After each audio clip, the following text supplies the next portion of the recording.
এবছর ফেব্রুয়ারি মাসের শুরুর দিকে চাকরি সূত্রে গেছিলাম হচ্ছে সিয়াটেল। এই আমার প্রথম আমেরিকায় পা রাখা, এই প্রথম ইনফ্যাক্ট এশিয়া কন্টিনেন্টের বাইরে যাওয়া। কেমন হয় ওখানকার দেশগুলো, কেমন হয় শহরগুলো, কেমন টেম্পারেচার, কি খাওয়া দাওয়া করে। অফিসের প্রচুর ব্যস্ততার মাঝেও আমি একটু একটু করে শ্যুট করেছিলাম। আজকে সেই সব মুহূর্ত নিয়েই আমি হাজির হয়েছি। Hi everyone, welcome back to birds of Ganges. আমার ফ্লাইট ছিল সিঙ্গাপুর এয়ারলাইন্সে। এমনিতে তো সবকিছুই ভালো ছিল, বাট কোম্পানি থেকে বিজনেস ক্লাস কিন্তু প্রোভাইড করেনি, তাই এতক্ষণের জার্নিটা আমাকে করতে হয়েছিল ইকোনমিতে, which was very tiring. মোটামুটি সিঙ্গাপুর থেকে ইউএস যাওয়ার ফ্লাইটের খরচা পড়বে আপনার 900 থেকে 1500 এসজিডির মতন। সিঙ্গাপুর এয়ারলাইন্সে ওঠার সাথে সাথেই দিয়েছিল একটা পিস ক্র্যাকার। কিছুক্ষণ বাদেই সার্ভ করলো লাঞ্চ। ইদানিং একটু হেলদি হওয়ার চেষ্টা করছি, তাই জন্য আগে থেকেই চুজ করে রেখেছিলাম গ্লুটেন ফ্রি মিল। মিলে একটা chicken salad, strawberry jelly, unsweetened butter, আর এসেছিল হচ্ছে একটা বাকহুইট ফ্লাওয়ারের বান। নর্মাল বানগুলো যতটা খেতে ভালো হয়, এইটা কিন্তু একটু হেলদি বাট ভীষণ শক্ত আর ড্রাই। মেনজে আমি নিয়েছিলাম একটা ফিশ কারি, তার সাথে ভাত ছিল আর একটু ভেজিটেবল।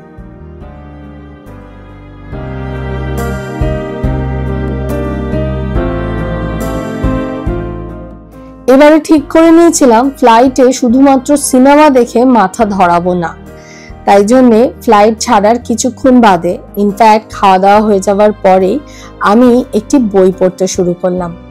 এই বইটার নাম হচ্ছে অটোবায়োগ্রাফি অফ অ্যান যোগী। আপনারা কি জানেন এই যে যোগী মহাশয়, ইনি একজন বাঙালি ছিলেন। ইনি ওয়েস্টার্ন কান্ট্রিজকে যোগা ইন্ট্রোডিউস করিয়েছিলেন।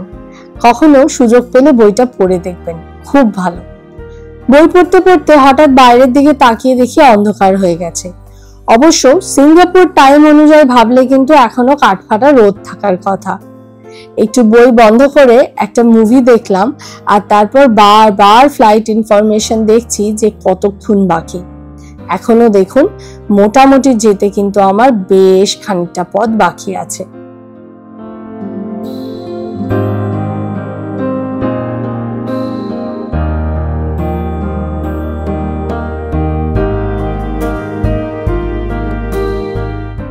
পৃথিবীর সবচেয়ে দূরপাল্লার ফ্লাইট হচ্ছে সিঙ্গাপুর থেকে নিউ ইয়র্ক। সেটি নেয় হচ্ছে প্রায় 17 ঘন্টা। আমার এই ফ্লাইটটা কিন্তু সেই ফ্লাইটের থেকে কোনো অংশে কম নয়। ট্রাভেল টাইম দেখাচ্ছে 15 ঘন্টা। বিশ্বাস করুন, ইকোনমি ক্লাসে বসে 15 ঘন্টা জার্নি করা ইজ জাস্ট আ পানিশমেন্ট। যদি কখনো করেন তাহলে আমার এই দুঃখ বুঝতে পারবেন। কিছুক্ষণ বাদেই আবার সার্ভ হয়ে গেল ডিনার। এই ডিনার, লাঞ্চ আর ওই ছোট ছোট স্ন্যাক্স এর খাবারের মধ্যে জানেন তো খুব বেশি সময় দিচ্ছিল না। কেমন যেন মনে হচ্ছিল তাড়াহুড়ো করে কাজ শেষ করতে চাইছে। ডিনারে প্রথমে আমাকে দিয়েছিল একটা বিফ ডিশ, যেটা আমি ফেরত দিয়ে দেওয়াতে আমাকে দিল হচ্ছে চিকেন নাসি লেমাক। চিকেন নাসি লেমাক মালয়েশিয়ার একটা খুব ফেমাস ডিশ, আর বেশ খেতে ভালো হয়। কোনোদিন যদি সাউথ ইস্ট এশিয়া ঘুরতে আসেন তাহলে এই ডিশটা ট্রাই করে দেখবেন। মোটামুটি 15 ঘন্টার শেষে যখন আমার বেচোর হওয়ার জোগাড়, আমি আর বসে থাকতে পাচ্ছি না, পা ব্যথা করতে শুরু করেছে, তখন ক্যাপ্টেন অ্যানাউন্স করলো যে এবার আমরা ল্যান্ড করব। এই আমার ওপর থেকে প্রথম দেখা আমেরিকার ভিউ। ফ্লাইট থেকে নেবেই রিয়েলাইজ করলাম বাইরে প্রচন্ড ঠান্ডা, মোটামুটি 1 ডিগ্রি সেলসিয়াস তখন টেম্পারেচার। তাই এদিক ওদিক না তাকিয়ে সোজা ট্যাক্সি ধরে হোটেল ছিল আমার গ্র্যান্ড শেরাটন সিয়াটেল ডাউনটাউনে। জানেন তো, আমেরিকাতে না অলিতে গলিতে স্টারবাকস, দুটো দোকান পেরোলেই একটা করে স্টারবাকস দেখতে পাওয়া যায়। আমার এই হোটেলটার নিচেও ছিল একটা স্টারবাকস, আর 35 তলায় ছিল হচ্ছে জিম অ্যান্ড পুল। ওই যে বললাম ইদানিং একটু হেলদি হওয়ার চেষ্টা করছি, তাই রোজ কিন্তু একটু সময় করে আমি জিমটা ঘুরে আসতাম। কিছু না হোক 1 ঘন্টা একটু হেঁটেই নিতাম। এই সবকিছু অবধি কিন্তু ঠিক ছিল, পুল ভালো, জিম ভালো, বাট হোটেলের রুমগুলো একটু অদ্ভুত। এখানকার হোটেলগুলো না একদম অন্যরকম, জানেন তো, মানে কিরকম অন্যরকম বলুন তো হোটেলগুলো। হোটেলের ভেতরে না কিছু ওরা দেয়নি, দাঁড়ান আমি দেখাচ্ছি কিরকম। রুমের প্ল্যানিং বা কনস্ট্রাকশনে কোনো ডিফারেন্স নেই, মোটামুটি সারা পৃথিবীতে একই রকম। বাট যেটা আপনার চোখে লাগবে সেটা হচ্ছে আপনাকে এরা কোনো ধরনের টয়লেট্রিজ বা ইভেন গ্লাস পর্যন্ত দেয় না। বাথটাব আছে, বাথটাবের সাথে বেশ শ্যাম্পু, কন্ডিশনার, সাবান সবকিছুই দিয়েছে। একটা ওয়ার্ড্রপও দিয়েছে আপনাকে জামা কাপড় রাখার জন্যে, কিন্তু যেরকম ধরুন ওয়ার্ড্রপে কোনো আয়রন নেই, তারপর আপনি ওই বাথ রোবটাও খুঁজে পাবেন না। ইনফ্যাক্ট এরা আপনাকে স্লিপারও দেয় না। আমেরিকান মানুষজন মনে হয় কফি ফ্যানেটিক, তাই জন্যে এই ছোট্ট জায়গাটাতে একটা কফি মেশিন থাকলেও ফ্রিজে কিচ্ছু নেই, ইনফ্যাক্ট জল খাওয়ার জন্য একটা গ্লাস পর্যন্ত নেই। এই ব্যাপারটা কিন্তু আমার বেশ অড লেগেছিল। হোটেলে যখন আপনি চেক ইন করবেন আপনাকে কেউ সাহায্য করবে না একটু লাগেজ দিয়ে। আপনার কাছে 10টা লাগেজ থাকলেও সেটা একাই কিন্তু নিয়ে যেতে হবে রুম পর্যন্ত। There is no service at all.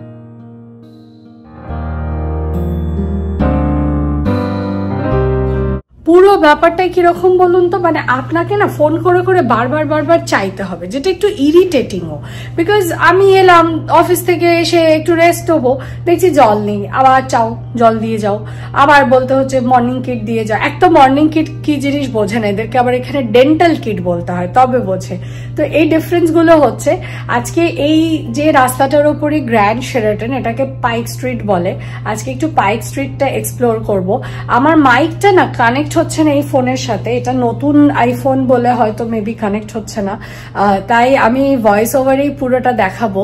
And সুন্দর জায়গা, একটু চলুন এক্সপ্লোর করে দেখা যাক। দিনটা শুরু করলাম একটা স্টারবাকসের কফি দিয়ে। একটা হাস্যকর কথা হলো যে এখানে স্টারবাকসের কফির দাম কিন্তু সিঙ্গাপুরের চেয়ে বেশি। বাইরে বেরিয়ে দেখি যে রাস্তাঘাট বেশ ফাঁকা ফাঁকা। মনে কত প্রশ্ন জাগছিল আমার, জানেন, যে এত রাস্তাঘাট ফাঁকা কেন?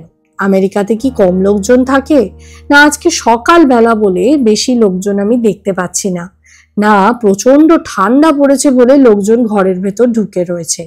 এসব প্রশ্নের উত্তর দেওয়ার জন্য আমার কাছে আপাতত কেউ নেই। তবে রাস্তাঘাট পরিষ্কার পরিচ্ছন্ন আর চওড়া চওড়া। ক্রস করার জন্য আপনাকে এই বাটনটা প্রেস করতে হবে, আর তারপর গ্রিন লাইট হলেই আপনি ক্রস করতে পারবেন। চলুন একটু ওই পাইক প্লেস মার্কেটের দিকে হেঁটে হেঁটে যাই। একা একা নতুন একটা দেশ এক্সপ্লোর করতে কিন্তু বেশ ভালো লাগে।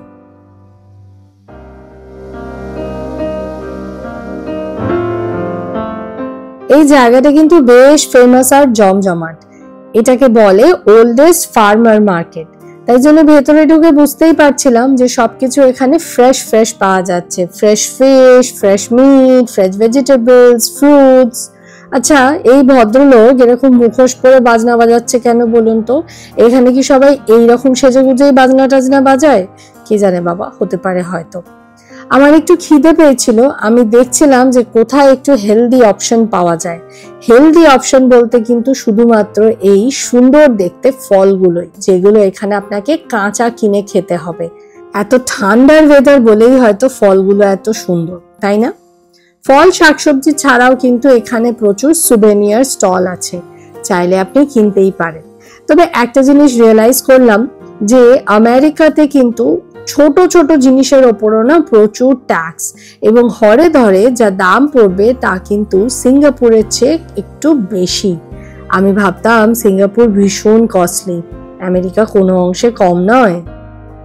আমার এক কলিগের রেফারেন্সে ভাবলাম ব্রেকফাস্টটা করব হচ্ছে লভেলসে। এখানকার ক্র্যাব অমলেট নাকি ভীষণ ফেমাস আর সুস্বাদু। চলুন তাহলে ব্রেকফাস্টটা এখান থেকে সেরে ফেলা যাক। লভেলসের 3 তলা থেকে বাইরের ভিউটা যতটা হেলদি ততটাই আনহেলদি হচ্ছে এখানকার ফুড অপশন। আপনি যাই অর্ডার করবেন না কেন তার সাথেই চলে আসবে হচ্ছে এক গাদা আলু ভাজা, মানে ফ্রেঞ্চ ফ্রাইজ, আর নয়তো ডিপ ফ্রাইড রোস্টি। আচ্ছা বলুন তো, সকাল সকাল আমি আলু, তাও আবার ডিপ ফ্রাইড কেন খাবো? এই যে ফেরিগুলো যাচ্ছে না, এই ফেরিগুলো সিয়াটেল থেকে আপনাকে আশেপাশের আইল্যান্ডগুলোতে পৌঁছে দেবেন। তার মধ্যে একটা হচ্ছে বেন ব্রিজ। বেশ সুন্দর, কিন্তু আকাশের রংটা আজকে এত সুন্দর হয়ে রয়েছে যে পুরো এই জায়গাটাকে কিরম যেন একটা গ্রে স্কেল টোন দিয়েছে। ওই যে আগেই বললাম অলিতে গলিতে স্টারবাকস আছে, তবে এখন যে স্টারবাকসটার সামনে দাঁড়িয়ে আছি এটা কিন্তু যথেষ্ট স্পেশাল, বিকজ এটা হলো পৃথিবীর প্রথম স্টারবাকস আউটলেট। সব সময় এখানে ঠিক থেকে মানুষের ভিড় থাকে আর বাইরে থাকে লম্বা লাইন। আশেপাশে সমস্ত স্টারবাকসে একই কফি পাওয়া যায়, একই খেতে, বাট এখানে লাইন দিয়ে নিজের জন্য একটা কফি কেনার কিন্তু আলাদাই নস্টালজিয়া আছে। খুব ভালো করে দোকানটা শুট করতে পারছিলাম না বলে আমি আবার অপোজিট ফুটে এলাম। এই দেখুন সামনের এই স্টারবাকসটার কথাই বলছি, এটা বহু পুরনো এবং পৃথিবীর প্রথম স্টারবাকস। এখানে ছবি তুলতে এসে হঠাৎ এই গাড়িটার প্রতিও আমার নজর পড়েছে, একদম ভিন্টেজ স্টাইলে, বেশ ভালো কিন্তু, তাই না? এত ঠান্ডা যে জ্যাকেটটা থেকে হাতই বার করতে পারছি না। মোটামুটি যতটা একা একা ঘোরার ছিল আমার ঘোরা হয়ে গেছে। এবার যাব হচ্ছে আমার বন্ধুর বাড়িতে। সিয়াটেলে আমার ছোট্টবেলার স্কুলের বন্ধু থাকে রায়, ওরা এখানে বহু বছর ধরে সেটেল। আমি যখন রায়ের বাড়িতে পৌঁছলাম, রায় বলল চল সময় নষ্ট না করে তোকে আশেপাশের কয়েকটা জায়গা ঘুরিয়ে আনি। মোটামুটি 3-3.5 ঘন্টা ড্রাইভ করেই আমরা পৌঁছে গেলাম একটু আউটস্কার্টসে। আর এখানে এসেই তো আমার মন একেবারে খুশ হয়ে গেছিল। এই জায়গাটার নাম হচ্ছে নর্থ বেন্ড, আর চারিদিকে কত বরফ পড়েছে দেখুন। আমার মতন মানুষ যে সিঙ্গাপুর থেকে এসেছে, যে কিনা সারা বছর প্রচন্ড গরমে নাজেহাল হয়ে যায়, যতই পরিষ্কার আর সুন্দর হোক না কেন সেই শহরটা, এইরকম একটা ভিউ এর কিন্তু আলাদাই ব্যাপার আছে। কি সুন্দর লাগছে, পুরো সাদা হয়ে রয়েছে। হ্যাঁ, ওই পাহাড়টা ডান দিকে, ওটার উপরে হাইক করা যায়। এইটা আমি একবার করেছি। রাইকে আমি বলছিলাম যে ইদানিং আমার প্রচুর হাইকিং ট্রেকিং এর মন হয়েছে, তো ও বলল যে এই সামনের পাহাড়টাতে নাকি ও একবার হাইক করেছিল। এখন যা বরফ পড়েছে তাতে কোনো পাহাড়েই যাওয়া যাবে না, না হলে এখান থেকে খুব কাছে একটি পাহাড় আছে যার নাম হচ্ছে রেনিয়ার, সেখানে কিন্তু গরমকালে এলে আবার নিশ্চয়ই যাব। এই যে লেকটির পাশে আমরা দাঁড়িয়ে আছি, এই লেকটাকে বলে হচ্ছে rattle snake lake. Rattle snake সত্যি সত্যি এখানে পাওয়া যায় কিনা জানি না, তবে এই ভিউটা আমার জাস্ট অসাম লাগছে। আকাশের রিফ্লেকশনটা পরিষ্কার জলে কি সুন্দর হয়েছে বলুন তো, চারিদিক সবুজ কিছুটা ব্রাউন মেশানো, অসাম।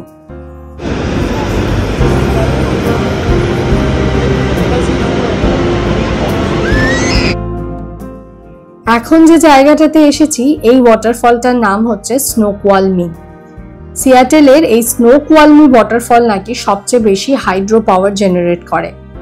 আমাকে রাই বলল যে এখন তো যেহেতু শীতকাল তাই জন্য নাকি ওয়াটারফলে জল কম, গরমকালে নাকি আরো অনেক অনেক জল থাকে, তখন দেখতে নাকি আরো সুন্দর লাগে।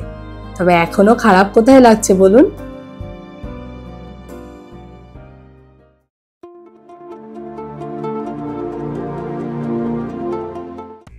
রাই যদি সিয়াটেলে না থাকতো তাহলে হয়তো একা একা আমি এই সুন্দর জায়গাগুলো ঘুরেই উঠতে পারতাম না।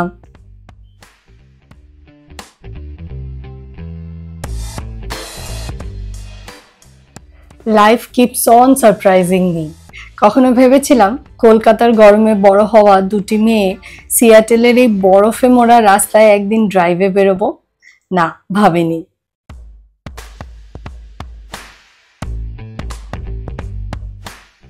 আই হোপ লাইফ আমাকে এরকম আরো অনেক মেমোরিজ দেবে ফ্রেমবন্দি করার জন্য, আর সেগুলো শেয়ার করতে আমি আবার চলে আসবো এই চ্যানেলে। আপনাদের যদি এই ধরনের ট্রাভেল ব্লগস দেখতে ভালো লাগে, then do consider subscribing my channel. আজকের ভিডিওটা এই পর্যন্তই। ভালো লেগে থাকলে একটা লাইক করে দেবেন। আমি আবার পরের দিন সিয়াটেলের কিছু খুচরো গল্প নিয়ে আবার চলে আসবো। আজকের মতন আসি, বাই।